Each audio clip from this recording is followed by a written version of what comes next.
नमस्कार साथियों, स्वागत है आप सभी का आपकी अपनी पाठशाला पर। मैं हूं अंकित अवस्थी और आप हैं मेरे साथ में भारत चीन से जुड़े एक अपडेट के लिए। अपडेट यह है कि भारत ने हाल ही में एक ऐसी मिसाइल का परीक्षण किया है जिसे चीन लंबे समय से ट्रैक कर रहा था। आप कहेंगे ऐसी ही कोई खबर हमने पहले भी सुनी है।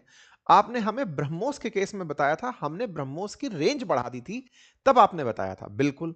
अब वैसी ही एक और खबर है। इस समय भारत ने समुद्र की गहराई से न्यूक्लियर पावर्ड सबमरीन से, ताकि सरफेस पर कोई हलचल ना दिखे और अचानक पानी के अंदर से एक मिसाइल निकलकर आए और बीजिंग तक को जाकर मार गिराए, ऐसी मिसाइल का परीक्षण कर लिया है।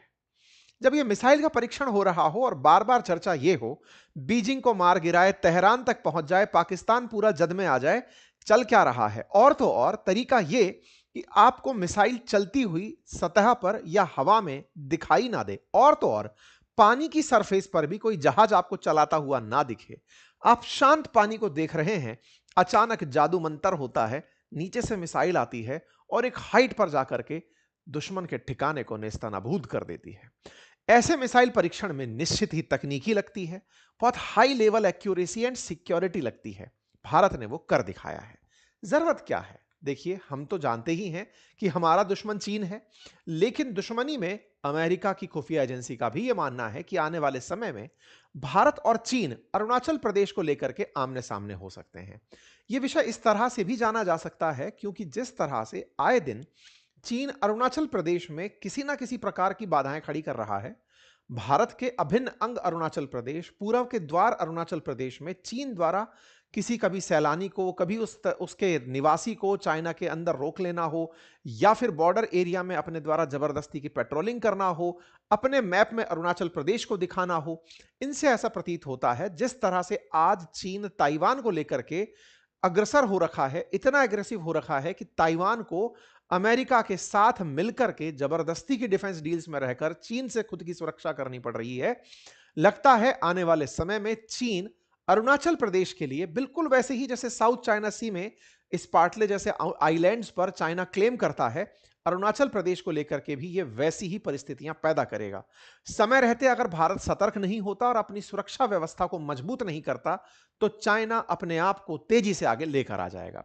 हाल ही में अमेरिका के द्वारा जो रिपोर्ट जारी की गई, यूएस डिपार्टमेंट ऑफ डिफेंस के द्वारा, उस रिपोर्ट में यह जानकारी बाहर निकल कर आई कि चाइना का जो गुप्त मिशन चल रहा है अरुणाचल प्रदेश को लेकर के, वो बिल्कुल ताइवान की तरह आगे बढ़ रहा है।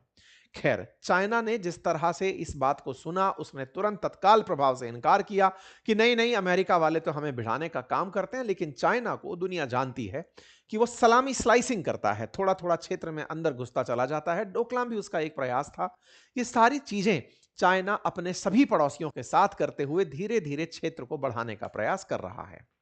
ऐसे में आज भारत को अपनी सुरक्षा को इस तरह से मजबूत रखना है कि कल को चीन के साथ अगर हमें कन्फ्रंट करना पड़े, तो हमारे पास इतनी सुविधाएं हो, हम सुरक्षा में इतने सक्षम हो कि चाइना हमारे साथ झगड़ने से पहले 10 बार सोचे, हमारे साथ कन्फ्रंटेशन से पहले विचार करे कि भारत भारत 1962 वाला अब नहीं है। साथियों, इसी क्रोनोलॉजी में हमने समुद्र की गहराई में चलने वाले जहाज, पानी के अंदर चलने वाले पानी के जहाज, जिन्हें डूब कर चलने वाले जहाज यानी पनडुब्बी कहा जाता है, सबमरीन जिन्हें अंग्रेजी में कहा जाता है, वहां से एक मिसाइल चला करके चीन को थकाया है। जी हां साथियों, ये एआई से जनित एक तस्वीर है जिसमें किसी सबमरीन के अंदर से एक K4 मिसाइल बाहर निकलती है, पानी से बाहर निकल करके अपने ठिकाने पर चली जाती है। हेडलाइंस बनती हैं, India successfully test nuclear capable K4 missile from INS Arighaat. जी हां साथियों, जो सबमरीन हमने यूज की, जिस पनडुब्बी को हमने यूज किया, उसका नाम INS अरिघात था। यहां पर मैं एक और अतिरिक्त जानकारी आपको देना चाहूंगा। अरिघात अरिहंत मिसाइल सिस्टम की है, अरिहंत सबमरीन श्रेणी की है। और अरिघात के साथ एक और विशिष्टता जुड़ी है, ये खुद न्यूक्लियर कैपेबल है। न्यूक्लियर कैपेबल का मतलब है कि यह न्यूक्लियर रिएक्टर से ईंधन प्राप्त करती है, यानी इसके चलने पर आप इसे ट्रैक नहीं कर सकते। साथियों, यह मिसाइल टेस्ट किया गया है आंध्र प्रदेश के विशाखापट्टनम तट से, और विशाखापट्टनम तट पर खड़ी हुई INS अरिघात से। INS अरिघात से जब यह बंगाल की खाड़ी में से चलाई गई, तो इसकी रेंज में बीजिंग, शंघाई, शेंगड़ू जैसी जगह एक साथ रेंज में आ गई, इंक्लूडिंग तेहरान, रियाद, पाकिस्तान के तमाम शहर इसके रेंज में शुमार हुए। आइए एक एक करके अब सारी जानकारी को डिटेलिंग में लेते हैं। साथियों, चर्चा है आईएनएस अरिघात से चलाए हुए K4 बैलिस्टिक मिसाइल सिस्टम की। आईएनएस अरिघात से चला हुआ यह मिसाइल 3500 किलोमीटर तक दुश्मन को मार कर सकता है। यह रहा विशाखापट्टनम तट जो कि आंध्र प्रदेश में है। यहां से ही आईएनएस अरिघात नामक हमारी सबमरीन से इसे चलाया गया है। मैं एक बार फिर से याद दिला दूं, भारत में न्यूक्लियर एनर्जी से चलने वाली मिसाइल में अरिहंत और अरिघात फिलहाल सर्विस में है। अरिहंत और अरिघात हमारे लिए कितनी बड़ी उपलब्धि है, इसे आप ऐसे समझिए कि ऑस्ट्रेलिया को फ्रांस डीजल पावर से चलने वाली सबमरीन्स प्रोड्यूस करके दे रहा था कुछ बिलियंस ऑफ डॉलर में, लेकिन अमेरिका ने और ब्रिटेन ने मिलकर, यूके ने मिलकर के ऑस्ट्रेलिया के साथ एक गठबंधन किया जिसे ऑकुस गठबंधन कहते हैं। ऑस्ट्रेलिया, यूके, यूएस गठबंधन कहते हैं। और उन्होंने ऑस्ट्रेलिया को कुछ बिलियंस ऑफ डॉलर में अपनी तरफ से न्यूक्लियर पावर्ड सबमरीन बनाने के लिए ऑफर किया, जिसके चलते फ्रांस और ऑस्ट्रेलिया के संबंध बिगड़ गए थे। 2 साल पहले यह बहुत बड़ी सुर्खी रही थी। मतलब विकसित राष्ट्र भी जिस सबमरीन को चाहते हैं वो सबमरीन न्यूक्लियर पावर्ड हैं। न्यूक्लियर पावर्ड सबमरीन्स की खासियत यह होती है कि इनके चलाने में, देखिए, सबमरीन बना ही इसलिए जाती है ताकि दुश्मन उसके बारे में कोई जानकारी ना रख सके। मैं कई बार अपने सेशंस में इस बारे में जानकारी देता हूं कि पानी के नीचे जहाज को डुबो के लेकर चलने की जरूरत क्या है, समुद्र खाली है तो ऊपर क्यों नहीं चलाते? क्योंकि ये जासूस बनकर चलती हैं, इन्हें किसी को बिना बताए चलाया जाता है। हो सकता है आपका सबमरीन दूसरे देश की सीमा के अंदर जाकर खड़ा हुआ हो और उन्हें उसके बारे में कोई पता भी ना चले। पता चलता कैसे है? तमाम प्रकार के समुद्र में संवेदी जानकारी ग्रहण करने के यंत्र पटक दिए जाते हैं। सोनार टाइप की चीजें डाल दी जाती हैं जिनमें साउंड से नेविगेशन और रेंजिंग की जाती है। उसको ट्रैक करने के लिए साउंड का पता क्रिएशन पर होता है या फिर उसकी सतह से साउंड वेव्स के टकराने पर होता है। सबमरीन को पानी में आपने तैरा रखा है, अगर साउंड रेडिएशंस आपने छोड़ी और आपने सबमरीन की सरफेस पर स्टेल्थ टेक्नोलॉजी का इस्तेमाल किया है, यानी कि वो रेडिएशंस को ही अपने साथ पचा ले रही है, यानी रिफ्लेक्ट होकर के वापस वो सोनार तक नहीं पहुंच रही है, तो आपकी सबमरीन का अंदाजा नहीं लगता। नंबर 1। नंबर दूसरा, सबमरीन अगर चलते समय किसी प्रकार की कोई आवाज नहीं कर रही है, साइलेंट चल रही है, बिल्कुल वैसे ही जैसे ईवी चलती हैं गाड़ियां, इलेक्ट्रिक व्हीकल्स चलते हैं, कुछ वैसे ही वो एकदम साइलेंट होकर अगर चल रही है, तो भी दुश्मन उसके बारे में पता नहीं लगा पाते। डीजल पावर्ड में जब सबमरीन्स चल रही होती हैं तो बबल्स बनने का एक डर रहता है। डीजल पावर्ड को बैटरी के साथ लेकर चला जाता है। जब दुश्मन के क्षेत्र में जाया जाता है तो बैटरी से सबमरीन को धकेला जाता है ताकि उसके बारे में जानकारी ना लगे। लेकिन कभी ना कभी तो आपको डीजल के बबल निकालने के लिए बाहर चोंच निकालनी पड़ती है और दुश्मन को उसका पता लग सकता है। इसीलिए डीजल इलेक्ट्रिक से ज्यादा बेहतर न्यूक्लियर पावर्ड को माना जाता है। हालांकि ये कॉस्टली होती हैं लेकिन सुरक्षा में अल्टीमेट होती हैं। यही कारण है कि सबमरीन्स में आजकल 2 ही क्लास, डीजल पावर्ड और न्यूक्लियर पावर्ड, चर्चा में है। और जिन देशों के पास न्यूक्लियर पावर्ड सबमरीन होती हैं उन्हें उन्नत तकनीकी वाला देश माना जाता है। भारत अपने पास में कई तरह की सबमरीन्स रखता है, जैसे डीजल इलेक्ट्रिक सबमरीन्स हमारे पास काफी सारी हैं। Kalvari class, Shishumar class, Sindhu Ghosh class की हैं। वहीं अगर हम न्यूक्लियर पावर्ड सबमरीन की बात करें तो हमारे पास अरिहंत क्लास की सबमरीन्स हैं, जिनमें से आईएनएस अरिहंत और आईएनएस अरिघात प्रमुख हैं। इसी अरिघात से हमने K4 मिसाइल चलाई है। यानी कि आपको पहले तो इस सबमरीन के बारे में ही नहीं पता होगा कि ये आपके क्षेत्र में आ गई है, और ये अगर आ गई है तो इसने आपके यहां पानी की गहराई से मिसाइल भी चला दी है। यह आपके लिए किसी चुनौती से कम नहीं होगा। हमने विशाखापट्टनम तट से शंघाई को टारगेट किया है। सोचकर देखिए कि यह सबमरीन पहुंच करके चाइना के किसी तट पर ही खड़ी होकर वहीं मिसाइल चला दे तो यह कितने बड़े लेवल का प्रयास होगा। मिसाइल अपने देश से चलाई जाए, इसकी जगह दुश्मन के क्षेत्र में जाकर के ही चला दी जाए और उसे पता भी ना चले, तो उसका सोचकर देखिए कितना बड़ा योगदान डिफेंस में और अटैक में होगा।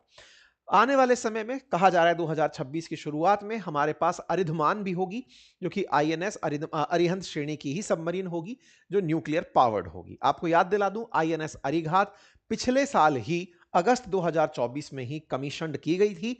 उस पर हमने सेशन भी किया था और कहा था कि दुश्मन इसे नहीं पकड़ पाएगा। इसी अरीघात में लगे हुए मिसाइल सिस्टम से, क्योंकि अल्टीमेटली सबमरीन छुप करके खोजने के लिए नहीं भेजी जाती, अपितु उन्हें अटैक के लिए तैयार किया जाता है और अटैक के लिए इनसे आईएनएस अरीघात से K4 मिसाइल सिस्टम को तैयार किया गया है। कुछ इस तरह से K4 मिसाइल सिस्टम यहां से निकलेगा और जाकर के निशाने पर लगेगा। मेरे प्यारे साथियों, इसकी खासियत अपने आप में बहुत है। आईएनएस अरीघात पर हमने डिटेल में ऑलरेडी चर्चा की हुई है। आने वाले समय में भी हमारे पास न्यूक्लियर पावर्ड सबमरीन की संख्या बढ़कर 11 से 13 होने का लक्ष्य है और इनमें से जो मिसाइल चलाई जाएं उनकी भी श्रेणियों को अपडेट करने का लक्ष्य है। ऑलरेडी हम K15 मिसाइल यूज करते हैं जिसकी रेंज 1000 किलोमीटर से नीचे है। K4 मिसाइल सिस्टम जिसकी रेंज 3500 किलोमीटर है, इससे ऊपर हम K5 मिसाइल सिस्टम की तरफ बढ़ रहे हैं जिसकी मिसाइल रेंज 5000 किलोमीटर से ऊपर है। मेरे प्यारे साथियों, भारत में एक बार इंटरकॉन्टिनेंटल मिसाइल डेवलपमेंट प्रोग्राम शुरू हुआ था। उस मिसाइल प्रोग्राम के अंदर बैलिस्टिक मिसाइल प्रोग्राम था। उस प्रोग्राम में हमने 5 प्रमुख मिसाइलों का निर्माण किया था, जिसमें से पृथ्वी थी, अग्नि थी, त्रिशूल थी, नाग थी और आकाश थी। ये 5 मिसाइल सिस्टम को हमने आईसीबीएम प्रोग्राम के तहत विकसित किया था। इन्हीं मिसाइल्स का आज तक हम लोग अलग अलग वर्जन टेस्ट करते आ रहे हैं और अभी जो हम लोग अग्नि मिसाइल सिस्टम जानते हैं, जिस मिसाइल को हम लोग सतह से, हवा से, समुद्र पर तैर रहे युद्धपोत से चलाकर दुश्मन को थकाते हैं, उसी मिसाइल में जो अग्नि मिसाइल सीरीज है उसे उन्नत किस्म का बनाकर पानी के नीचे से चलाने की तकनीक को ही K4 मिसाइल सिस्टम कहा गया है।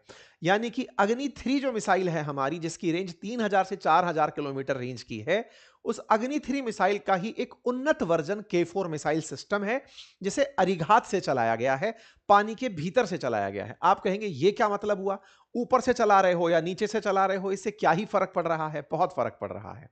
आप सभी जानते हैं आग पानी से बुझ जाती है और अगर मिसाइल में लगी आग पानी के संपर्क में आएगी तो स्वतः ही उसे डिफ्यूज कर देगी।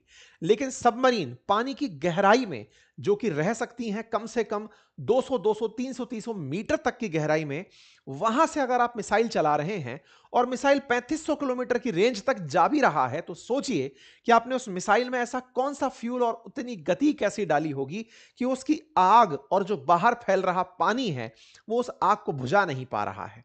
ऐसे कहां से आप उसके अंदर गति लाए होंगे कि मिसाइल पानी से बाहर निकल रही है, उस समय तक उसकी आग पर कोई असर नहीं हो रहा? क्या मिसाइल के अंदर तकनीकी अपनाई होगी? सिंपल थ्रो किया होगा, उसका फ्यूल यूज किया होगा या कोई ऐसा फ्यूल यूज किया होगा जो पानी से असर ना करता हो। इसलिए तकनीकी अलग हो जाती है। तो सबमरीन से चलने वाली तमाम मिसाइल सतह से चलने वाली मिसाइल से अलग होती हैं। उन्हें विकसित करने के प्रयास में रिसर्च बहुत जुड़ती है और यह रिसर्च की है हमारे defence research development organisation, that is DRDO ने। डीआरडीओ ने K4 मिसाइल सिस्टम को विकसित किया है। यह पूरी K फैमिली है जिसमें 750 किलोमीटर से 1550 किलोमीटर की रेंज का K15 हमारे पास है। K4 हम बना रहे हैं, मतलब जिसका यूज किया गया है, टेस्टिंग की गई है।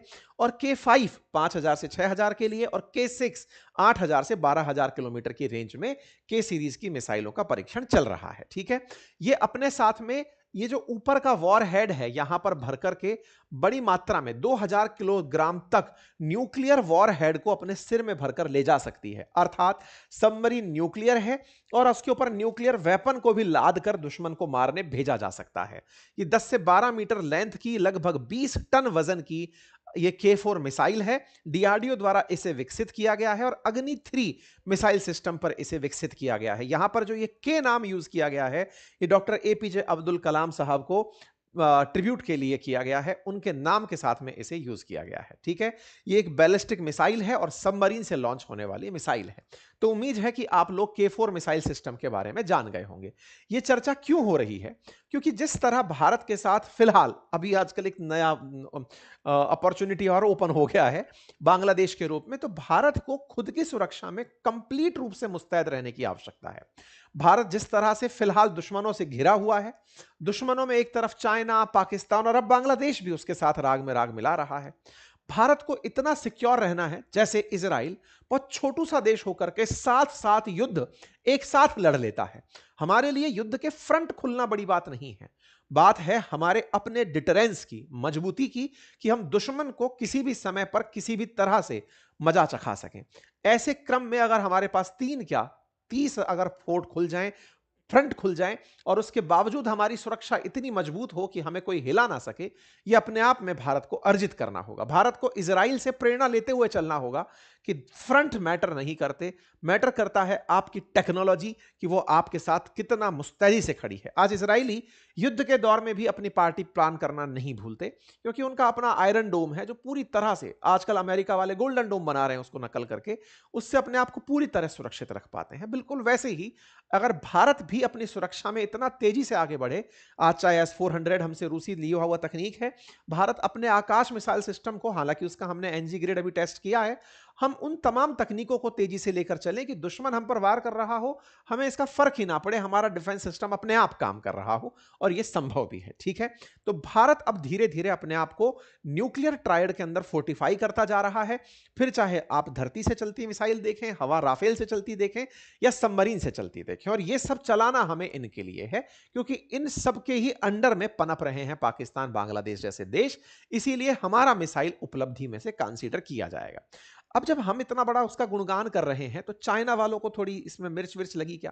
देखो, आपको याद होगा ब्रह्मोस के टाइम पर भी मैंने आपको डिटेलिंग दिया था आज से 15 दिन पहले, कि ब्रह्मोस को पता लगाने के लिए चाइना वालों ने अपने सारे टोही जहाज हमारी बंगाल की खाड़ी में भेजे थे, और हमने उन्हें ब्लफ कर दिया था। भारत आजकल चीनियों को भर भर के बेवकूफ बना रहा है। जब जब इनको पता लगता है कि चलो भारत कोई मिसाइल करेगा परीक्षण, मिसाइल परीक्षण से पहले हमें नोटम जारी करना होता है, नोटिस टू एयरमैन जारी करना होता है, कि हां भाई, हम इस क्षेत्र के अंदर मिसाइल चलाएंगे। जब हम नोटम जारी करते हैं, इस नोटम की सूचना इन तक पहुंचती है, तो ये पता लगाने आ जाते हैं कि क्या इनकी मिसाइल सफल चली या नहीं चली, फेक तो नहीं कर रहे हैं, वाकई में कितनी पावर है, ये कम तो नहीं बता रहे हैं, कहीं ज्यादा की तो नहीं आ गई, ये सारी चीजें जांचने आते हैं। तो भारत के तमाम नोटम्स जारी हुए इस पूरे 2 हफ्ते में, और इन 2 हफ्तों में असल में इन्हें बेवकूफ बनाने का काम ज्यादा हुआ।